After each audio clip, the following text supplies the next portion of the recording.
সবাই যখন মোবাইলে কার্টুন দেখতে ও গেম খেলতে ব্যস্ত, ঠিক সেই সময় সবাইকে অবাক করে মাত্র 7 বছর বয়সেই যোগাসন প্রতিযোগিতায় নদিয়া জেলার মধ্যে প্রথম হয়ে আরংঘাটার মুখ উজ্জ্বল করল 7 বছরের রূপসা ঘোষ।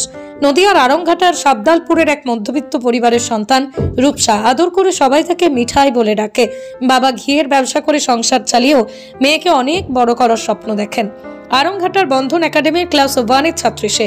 একদম ছোট্টবেলা থেকেই যোগব্যায়ামের উপরে তার ভালোবাসা দেখে তার বাবা মা 2 বছরের আগে পিয়াসি ক্লাবের সৌম্য ফিটনেসে তাকে ভর্তি করে। সেই থেকেই তার পথ চলা শুরু। একের পর এক যোগাসন প্রতিযোগিতায় সাফল্যতা অর্জন করতে থাকে ছোট্ট মেয়েটি।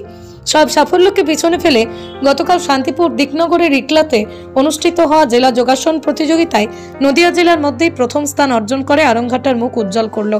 সাথে সাথে তার বাবার স্বপ্ন পূরণের এক ধাপ এগিয়ে দিল ছোট্ট মেয়েটা। ছোট্ট রূপসার মা জানায়, আমার খুবই আনন্দ লাগলো, মানে খুবই খুশি। স্যারের অবদান তো প্রচুর এখানে, স্যার এখানে প্রচুর খেটেছে, আর বাড়ি থেকে সাপোর্ট সবসময়ই ছিল ওর জন্য। ও আরও এগিয়ে যাক এটাই চাই, আরও এগিয়ে যাক এটাই আশা করি। আর আমরা সবসময় ওর পাশে আছি, স্যারও ওনার পাশে আছে। স্যার সবসময় বলে এগিয়ে যাও। ছোট্ট রূপসার সাফল্যের কথা চারিদিকে ছড়িয়ে পড়তেই প্রশংসায় ভরিয়ে দিচ্ছে এলাকার মানুষজন। ভালো। আজকে তুমি যে ফার্স্ট হয়েছো, তার কার কার অবদান আছে এর মধ্যে? কে কে তোমাকে সাহায্য করেছে ফার্স্ট হতে? স্যার, মা, বাবা। স্যারের নাম কি? সৌম্য। আচ্ছা, তুমি কোথায় শেখো যোগা? Soumya fitness, Piyasi club. আচ্ছা, সামনের দিনে কি হবার ইচ্ছা আছে তোমার? এগিয়ে যাওয়ার।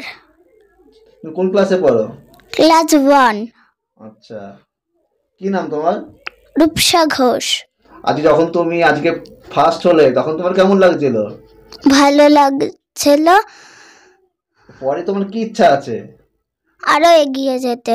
আরংঘাটা থেকে সুমন্ত সিংহ রায়ের সাথে কানাই পালের রিপোর্ট, আরং নিউজ নদিয়া।